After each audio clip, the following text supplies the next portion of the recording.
Você já conheceu alguém que te fazia sentir pequeno sem nunca gritar?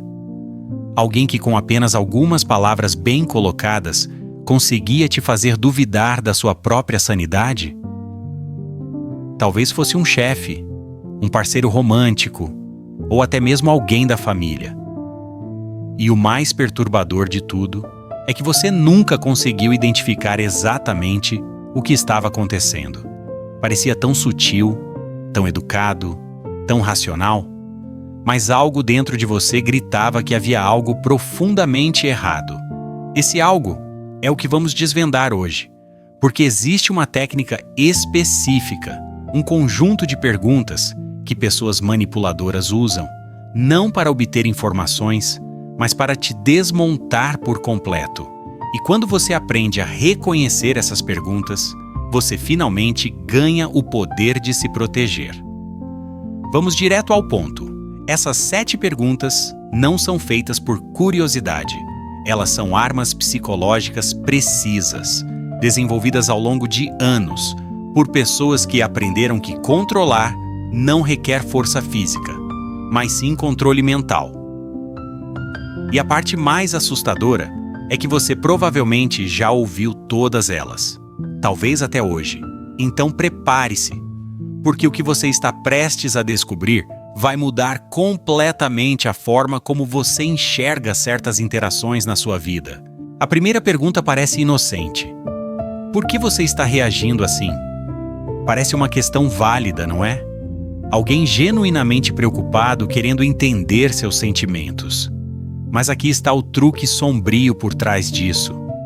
Essa pergunta não busca compreensão.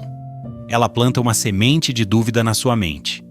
Ela sugere que sua reação é inadequada, exagerada, irracional. De repente, você não está mais defendendo seu ponto de vista.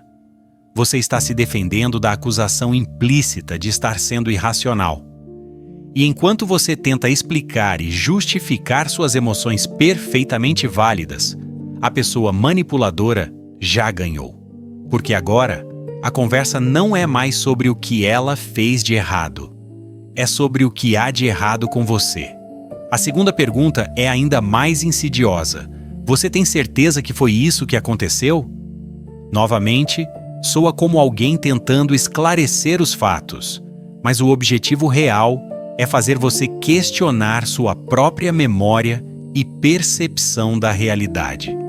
Quando alguém constantemente questiona sua versão dos eventos, você começa a duvidar da sua própria mente. E uma pessoa que duvida de si mesma é incrivelmente fácil de controlar. Porque se você não confia na sua própria percepção, em quem mais você pode confiar? Na pessoa que está te fazendo essas perguntas, é claro. E assim o ciclo de dependência e controle se estabelece. A terceira pergunta é particularmente cruel.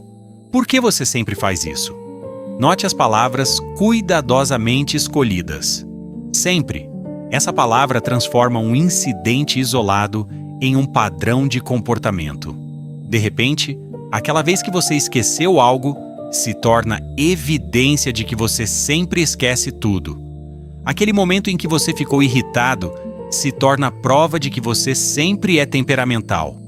É uma armadilha linguística perfeita. E o pior é que, com o tempo, você pode começar a acreditar nisso. Você internaliza esses rótulos e começa a se enxergar através dos olhos do manipulador. A quarta pergunta é onde as coisas começam a ficar realmente sombrias. Você não acha que está exagerando? Esta pergunta não apenas invalida seus sentimentos, ela te transforma no vilão da história. Você não é alguém com preocupações legítimas. Você é alguém dramático, alguém que exagera. Alguém que cria problemas onde não existem, e aqui está algo que você precisa entender. Alguém que se importa com você de verdade, quando você expressa que algo te machucou, a primeira reação é tentar entender. Um manipulador faz o oposto. Ele te faz sentir culpado por ter sido machucado. Ele transforma sua dor em defeito seu. E se você cair nessa, você vai parar de expressar quando algo te incomoda. Você vai engolir seus sentimentos reprimir suas necessidades e se tornar exatamente o que o manipulador quer: silencioso, complacente e controlável. Mas aqui vem a reviravolta que muda tudo. Todas essas perguntas têm algo em comum. Elas não são sobre você. Elas são sobre o manipulador. Cada pergunta é uma confissão disfarçada. Quando alguém te pergunta por que você está reagindo assim, não é porque sua reação é inadequada. É porque sua reação está incomodando o conforto deles. Quando questionam sua memória dos fatos, não é porque você está confuso. É porque a verdade os expõe. Quando dizem que você sempre faz algo, não é porque você tem um padrão. É porque eles precisam de uma desculpa para não lidar com o problema real. E quando sugerem que você está exagerando, não é porque você está.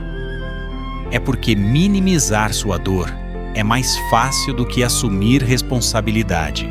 Entender isso muda tudo, porque de repente você percebe que essas perguntas não têm poder algum sobre você.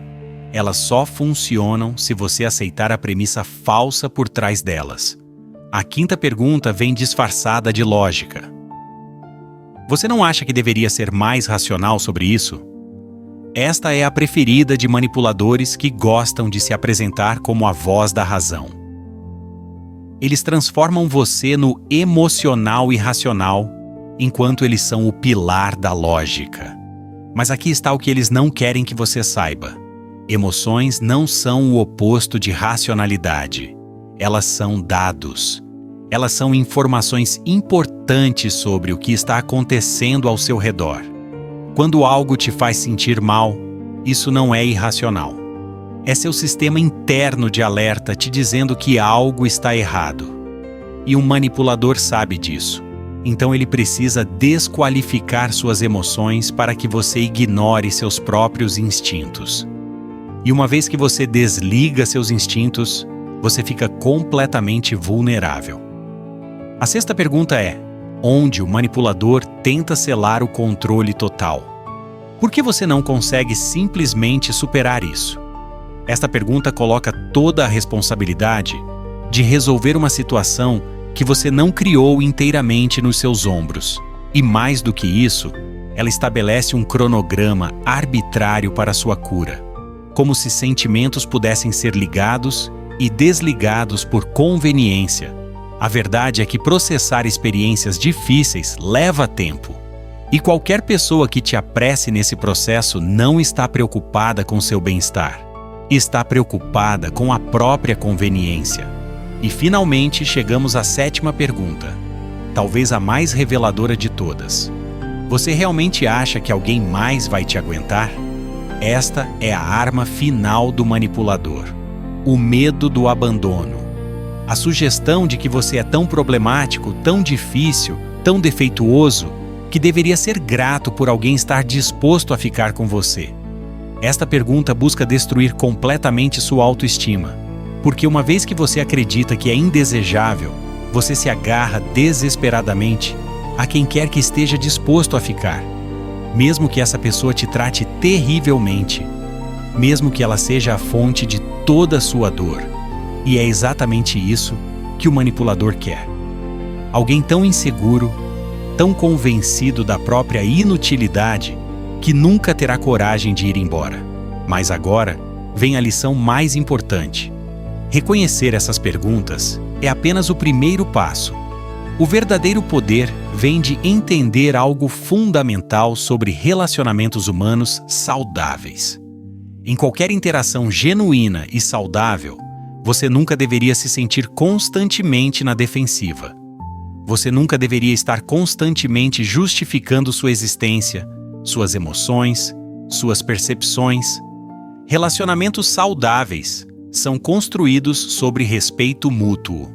E respeito significa que quando você expressa desconforto, isso é levado a sério. Não questionado, não minimizado, não virado contra você. As pessoas que realmente se importam com você podem discordar, podem ter perspectivas diferentes, mas elas nunca usam sua vulnerabilidade como arma. Então aqui está o que você precisa fazer a partir de agora. Da próxima vez que alguém te fizer uma dessas perguntas, não entre no jogo. Não tente se justificar ou se explicar, porque essas perguntas não merecem respostas. Elas merecem limites.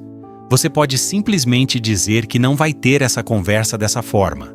Você pode se retirar da situação.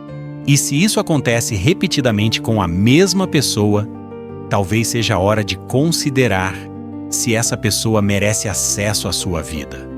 Porque a verdade brutal é que algumas pessoas não estão na sua vida para te elevar. Elas estão lá para te usar. E quanto mais cedo você aceitar isso, mais cedo você pode começar a construir uma vida cercada de pessoas que realmente te valorizam. A verdadeira liberdade começa quando você para de se defender para pessoas que já decidiram que você é culpado. Quando você entende que não precisa da aprovação de quem te desaprova. Quando você finalmente aceita que algumas batalhas não valem a pena lutar porque o campo já estava inclinado contra você desde o início. E o mais importante, quando você percebe que sua paz vale mais do que provar que você está certo para alguém determinado a te achar errado. Essa é a lição. Essa é a virada de jogo. Você não precisa ser entendido por todo mundo. Você só precisa se entender e se respeitar o suficiente para não aceitar menos do que merece.